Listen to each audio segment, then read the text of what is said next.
समोर बघा.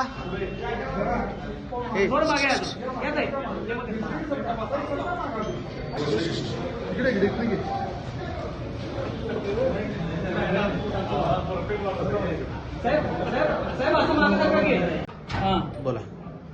सांगली मिरज कुपवाड महानगरपालिकेच्या विरोधी पक्ष नेते पदाचा आज कार्यभार आम्ही स्वीकारला आहे. या ठिकाणी आज आमचे नेते जितेश भैया कदम, राजेश नाईक साहेब, संजय मेंढे, फिरोजभाई पठाण, मयूर पाटील, सर्व नगरसेवक सर्वांनी एकत्र येऊन काँग्रेस कमिटीमध्ये जमून शिवाजी महाराजांचा आशीर्वाद घेऊन, डॉक्टर बाबासाहेब आंबेडकरांचा आशीर्वाद घेऊन आज आम्ही कामाला सुरुवात करतोय.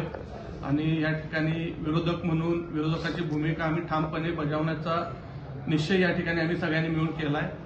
धन्यवाद. ते उद्यापासून आम्ही आढावा बैठक घ्यायला चालू करतोय आणि आढावा बैठक घेऊन त्यामध्ये सूचना काय असतील ते प्रशासनाला देण्याचं काम आम्ही या ठिकाणी करणार आहे. मन संदर्भात मगाशी मी बोललो तुम्हाला की मदनभाऊ असताना मदनभाऊनी खोक्यांचं पुनर्वसन केलं. अशा पद्धतीचं कुठलंच नियोजन ह्या सत्ताधाऱ्यांकडे नाही आहे. फक्त जायचं डायरेक्ट दांडगाव करायचा, लोकांचं सगळा व्यवसाय उद्ध्वस्त करायचा, पण त्या लोकांचं पुनर्वसन कुठं करणार हे नियोजन त्यांच्यामध्ये नाही आहे. तर ते सुद्धा आयुक्तांना भेटून आम्ही ते निर्देशन आणणार आहे.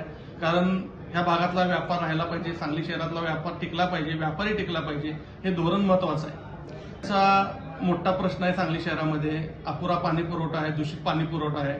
तर यावर पण लवकर मिटिंग घेऊन योग्य त्या सूचना सगळेजण मिळून आम्ही दिली. फोटो व्हायरल होणार